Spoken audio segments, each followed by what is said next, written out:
আবারও কাতার, কুয়েত, আরব আমিরাত, বাহরাইনে মার্কিন টার্গেটগুলোতে ইরানের ম্যাসিভ আকারে ড্রোন মিসাইল হামলা।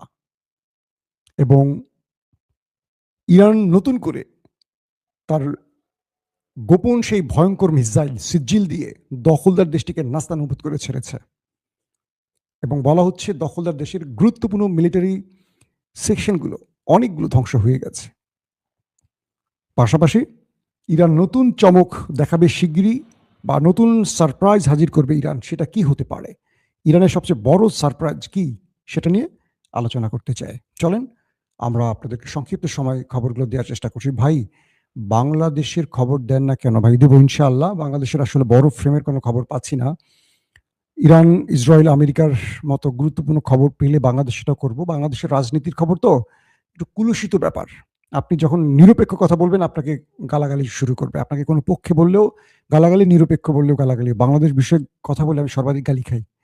সো বাংলাদেশের ব্যাপারে আমার ইন্টারেস্ট আস্তে আস্তে কমে যাচ্ছে। তারপর আমি ইনশাআল্লাহ ফিরবো একটা সময় করে, ঈদের পর থেকে আবার ইনশাআল্লাহ বাংলাদেশের খবর দেবো আপনাদের। দর্শক, আবার একজন লিখছে বাংলাদেশটা বাদ দেন। গুড, আপনার ফেসটা দেখা যায় না, আমার ফেস দেখা দেখবেন? ঠিক আছে, ওকে। সাউন্ড সিস্টেম একটু কাছে নেই আপনাদের শোনার সুবিধার্থে।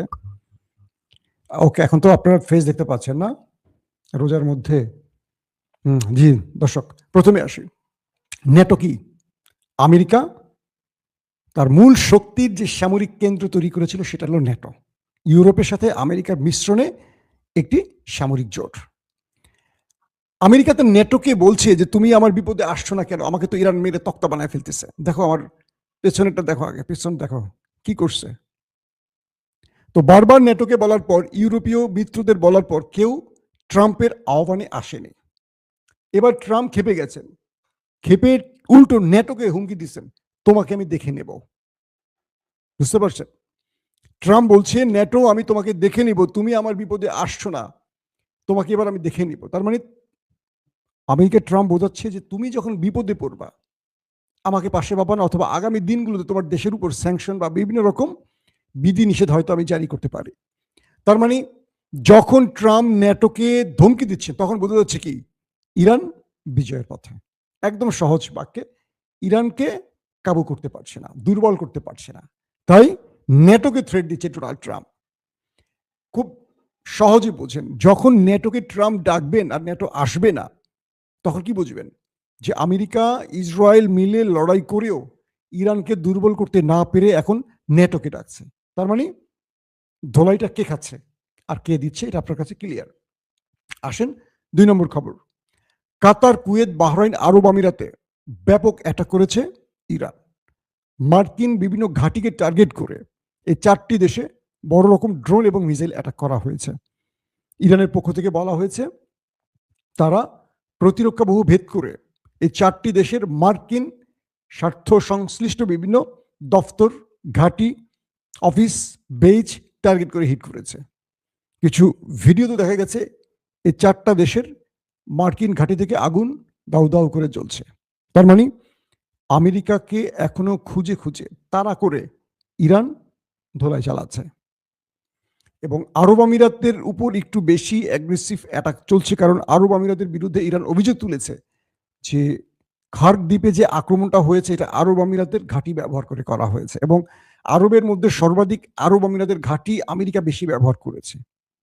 এবং কাতার, কুয়েতেরটাও ব্যবহার হয়েছে। কাতার, কুয়েতে ব্যবহার হয়েছে বলে সেখানেও ইরান আবারও ধোলাই চালিয়েছে। ইরানের কয়েকটি সূত্র দাবি করেছে কাতার, কুয়েতের গুরুত্বপূর্ণ 2টো বেজ মোটামুটি ছাপা করে দিয়েছে ইরানের মিসাইল এবং ড্রোন। সেখানে ফায়ার ব্রিগেড দীর্ঘ সময় ধরে আগুন নিভাবার কাজে ব্যস্ত ছিল। মানে কি পরিমাণ আগুন জ্বলেছে দর্শক। তারপরের গুরুত্বপূর্ণ খবরটি হলো এ পর্যন্ত কত মিসাইল এবং ড্রোন মেরেছে ইরান। একটি তথ্য এসছে 3600 ড্রোন হিট করেছে। তার মানে বোঝেন কামিকাজি ড্রোন মানে কি, আত্মঘাতী ড্রোন। 3600 ড্রোন যদি ইরান মেরে শত্রুকে ঘায়েল করতে মেরে থাকে, তার মানে তাদের ভান্ডারে আরো কত ড্রোন আছে। আর মিসাইলের ক্ষেত্রে বলা হচ্ছে 700 থেকে 800-র মতো মিসাইল মারা হয়েছে। এর মধ্যে ইরান প্রথম দিকে তার কিছু দুর্বল বা পুরনো আদলের মিসাইল মেরেছে। ইরান বলছে যে এখন পর্যন্ত আমরা যে মিসাইল ব্যবহার করেছি এগুলো 1 যুগ আগের মিসাইল, এবং আমরা যে লাস্ট 12 দিনের যুদ্ধ করলাম ইসরায়েল ইরান, সে যুদ্ধের পর ইরান তার পজিশন বুঝে যে নতুন মিসাইলগুলো তৈরি করেছে। অর্থাৎ 12 দিনের যুদ্ধে, ইরান ইসরায়েলের 12 দিনের যুদ্ধের পর ইরান তো বুঝতে পেরেছে যে কোন ধরনের মিসাইল দিয়ে তাদেরকে ঘায়েল করা যায়। তো যে মিসাইলগুলো তারা 12 তারিখের যুদ্ধের পর তৈরি করেছে, ডিজাইন করেছে, এই মিসাইলগুলো এখনো ব্যবহার করেনি, তবে দু একটা তারা টেস্ট চালিয়ে সফল হয়েছে। ইরান বলছে যে আমরা প্রায় 10 থেকে 12 বছর আগের পুরনো মিসাইলগুলো এখন পর্যন্ত ব্যবহার করেছি। প্রথম, দ্বিতীয় প্রজন্ম, তৃতীয়, চতুর্থ, পঞ্চম, এই 3 ধাপের মিসাইল এখন আমরা ব্যবহার করতে যাচ্ছি। মানে এখন তারা এটা শুরু করবে। তো সিজ্জিল মিসাইলটিও তাদের তৃতীয় প্রজন্মের তারা দাবি করছে, এবং কালকে থেকে আজকে পর্যন্ত ইরান সিজ্জিল দিয়ে পুরো দখলদারদের খেলা দেখাচ্ছে মানে ব্যাপক খেলা দেখাচ্ছে। তো ইরান বলছে যে আমাদের সারপ্রাইজ দুটো, আমরা শত্রুর বিরুদ্ধে নতুন মিসাইল খুব শিগগিরই ব্যবহার করতে যাচ্ছি। কয়েকটা সূত্র বলছে এই নতুন মিসাইলের ওয়ারহেডে কি নিউক্লিয়ার থাকতে পারে। মার্কিন কয়েকটি গবেষণা বা থিঙ্ক ট্যাঙ্করা বলছেন ইরানের কাছে 450 কিলোগ্রাম যে ইউরেনিয়াম সমৃদ্ধ আছে, এটার খবরটা কি আসলে, এটা কোথায় আছে? ইরান বলছে যে আমেরিকা আমার দেশে যে বাংকার ব্লাস্টার বোমা মেরেছে, এতে করে আমাদের সেই পারমাণবিক বা ইউরেনিয়ামগুলো মাটির নিচে চাপা পড়ে গেছে। মানে ইরানের মানে খেলাটা কি দেখেন, বলছে যে আমার দেশে কোনো ইউরেনিয়াম এই মুহূর্তে আর নেই, যেটুকু আছে ছিল সেটুকু আমেরিকার আক্রমণের পর সেই মাটির নিচে থাকা বাংকারগুলো বন্ধ হয়ে আটকে গেছে এবং মাটি চাপা পড়ে সেগুলো ধ্বংস হয়ে গেছে, সেগুলো আমার কাছে নেই। তার মানে আমেরিকা এখন কোন টার্গেটে ইরানে আক্রমণ করবে? ইরান তাকে জবাব দিয়ে দিয়েছে আমার কাছে আর ইউরেনিয়াম নাই, আমেরিকার আক্রমণের শেষ। কারণ ডোনাল্ড ট্রাম্প বলেছিলেন যে আমরা আক্রমণ করে ইরানের নিউক্লিয়ার ধ্বংস করে ফেলেছি, মনে আছে আপনাদের? ট্রাম্প দাবি করেছিলেন। এরপর 12 দিনের যুদ্ধ শেষে এবার যুদ্ধেও, আজকে তো 16 দিন চলছে যুদ্ধে, এই যুদ্ধেও আমেরিকার পারমাণবিক ক্ষেত্রে বাংকার ব্লাস্টার মারা হয়েছে। তো ইরান বলছে আমাদের আর কোনো ইউরেনিয়াম নেই, সব মাটির নিচে চাপা পড়ে গেছে। তার মানে আমেরিকা আর কিছু বলতে পারবে না এখন, কারণ আমেরিকা বলছে আমরা আক্রমণ করেছি, ধ্বংস করেছে, ইরান বলছে হ্যাঁ ধ্বংস হয়ে গেছে। কিন্তু কিছু সূত্র দাবি করছে ইরান ইতিমধ্যে পারমাণবিক বোমা তৈরি করে ফেলেছে। খুব বিশ্বস্ত সূত্র আমরা বলবো না, কিন্তু এই সূত্রগুলোর তথ্যগুলো বারবারই সত্য প্রমাণিত হচ্ছে। এখন বিশ্বস্ত সূত্র বলতে কি? আল জাজিরা প্রমাণ ছাড়া বলবে না, বিবিসি, সিএনএন, এরা পশ্চিমা এজেন্ডা বাস্তবায়ন করে। কিন্তু ইরানের এমন বিশ্বস্ত কিছু সূত্রের বরাত দিয়ে মাঝে মাঝে কিছু আউটলেট সংবাদ করে যেটা মিথ্যা হতে পারে না। তারা বলছেন যে ইরান পারমাণবিক তৈরি করে ফেলেছে। তার প্রধান কারণটা কি? প্রধান প্রমাণটা হলো ইরান যেভাবে ইসরায়েলে ম্যাসিভ আকারে ড্রোন, মিসাইল দিয়ে হিট করছে, এই ক্ষেত্রে ইসরায়েলকে বাঁচানোর একটাই পথ নিউক্লিয়ার। অর্থাৎ ইসরায়েল যে কোনো সময় ইরানের নিউক্লিয়ার অ্যাটাক চালাতে পারে। তাহলে ইরান কি করবে?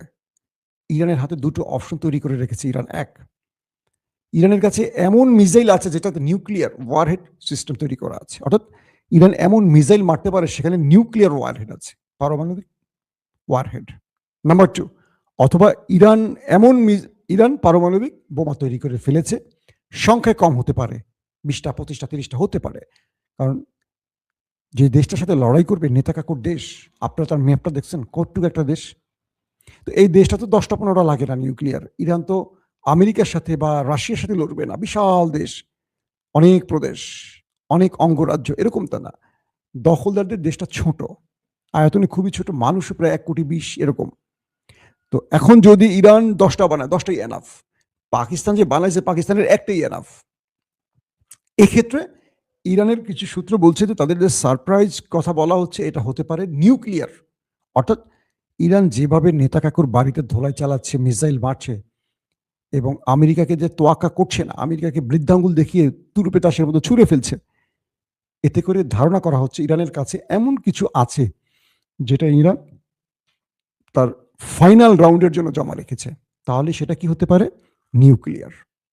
তার মানে আমরা এটুকু বলতে পারি ইরান নিউক্লিয়ার তৈরি করেছে বাট স্বীকার করছে না, আর আমেরিকা ইরানের সে নিউক্লিয়ারটা ধ্বংস করতে বারবার আসছে। বারবার সেই নিউক্লিয়ার ধ্বংস করতে আসছে, এবং সেই নিউক্লিয়ার ইরান খুব গোপন সংরক্ষিত স্থানে জমা রেখেছে। যদি ইরানে নিউক্লিয়ার অ্যাটাকের সুযোগ তৈরি হয়, তাহলে ইরান নিজে আগেই হয়তো নিউক্লিয়ার অ্যাটাক করে বসে পড়বে। গেল এই বিষয়টি। এখন ইরান যে তার নতুন মিসাইলের কথা বলছে, এই মিসাইলগুলো সারপ্রাইজ হিসাবে শিগগিরই ব্যবহার শুরু করবে। তো ইতিমধ্যে সিজিল ব্যবহার করেছে গতকালকে থেকে আজকে পর্যন্ত। ইরানের এই সিজিল অ্যাটাকে কয়েকটি গুরুত্বপূর্ণ খবর পাওয়া গেছে, যে এরকম কালকে যে অ্যাটাকগুলো করেছে বা আজকে পর্যন্ত যে অ্যাটাকগুলো ইরান করেছে, সেখানে গুরুত্বপূর্ণ সেনা কমান্ডার নেতাকাকুর যে আইডিএফ বা তার যে গুরুত্বপূর্ণ সেনা কমান্ডাররা যারা যুদ্ধ পরিচালনা করছেন, মূল জেনারেলরা, মূল মাস্টার মাইন্ড যারা সেনাবাহিনীর, তারা ওপারে চলে গেছে। অর্থাৎ কাল রাতে ইরানের আক্রমণে নেতাকাকুর একটা গুরুত্বপূর্ণ সেনা বেজ পুরোপুরি উড়ে গেছে, এবং সেই সেনা বেজে ওই সময়টিতে বসে যুদ্ধ পরিচালনা করছিলেন যে জেনারেলরা, তারাও মোটামুটি ওপারে চলে গেছেন। এখন পর্যন্ত এই আপডেট খবরটি আমাদের কাছে আসছে, ইরানের বিভিন্ন সূত্র থেকে দাবি করা হয়েছে, এবং তারা বলছে ইরান কালকে সিজিল মিসাইলে নেতাকাকুর আরো গুরুত্বপূর্ণ মিলিটারি স্টেশন, মিলিটারি বেজ ধ্বংস করেছে, যেখানে প্রচুর সংখ্যক নেতাকাকুর সেনাবাহিনী উপস্থিত ছিল। তাদেরও হদিস মিলছে না। এবং এখন পর্যন্ত নেতাকাকুর বিষয়টা আর নতুন করে আর কিছু বলবো না। নেতাকাকুর বিষয়টি আজকের ইফতারের পরে আবার বলার চেষ্টা করবো আপনাদেরকে। তার মানে আজকের যুদ্ধের সংক্ষিপ্ত ভাষণ হলো, ইরান এই মুহূর্তে আরব আমিরাত, কাতার, কুয়েত, বাহরাইন এই 4টি দেশ হিট করেছে মার্কিন টার্গেটে। পাশাপাশি নেতাকাকুর বাড়িতে ম্যাসিভ আকারে হিট হচ্ছে, সিজিল ক্লাস্টার বোমা হিট হচ্ছে, এবং এগুলো ইন্টারসেপ্ট করতে পারছে না। এগুলো ব্যাপক ক্ষয়ক্ষতির মধ্যে ফেলেছে। 3 নম্বর, ইরান তার পুরনো আদল থেকে নতুন আদলে মিসাইলে প্রবেশ করবে শিগগিরই সারপ্রাইজ হিসাবে। আর ট্রাম্পকে ইরান বলে দিয়েছে যে তুমি হরমুজ প্রণালী পারলে দখল করো, আমি হরমুজে তোমাকে ঢুকতে দেব না। আর আমেরিকা এই মুহূর্তে পাগল হয়ে গেছে, যে কোনোভাবে সে ন্যাটো বা কাউকে ডেকে আনতে চাচ্ছে এই যুদ্ধে, কিন্তু সেটা পারছে না। এখন ট্রাম্প বকাবকি শুরু করে দিয়েছে। সবকিছু মিলে যুদ্ধের আজকের দিন পর্যন্ত বাবুল মান্তাফ যে কোনো সময় হুতিরা বন্ধ করে দিবে, এবং পুরো গেমটি এখন পর্যন্ত আমরা বলতে পারি ইরানের হাতে। ইরান তার নিজের মতো করে এই গেম সাজাচ্ছে এবং খেলছে। প্রত্যেকে ভালো থাকবেন। আল্লাহ হাফিজ। ওপেন দাইস মানে সত্যকে সত্য বলা, মিথ্যেকে মিথ্যে বলা। আমরা শোনা কথা নয়, চোখে যা দেখি তাই বলি।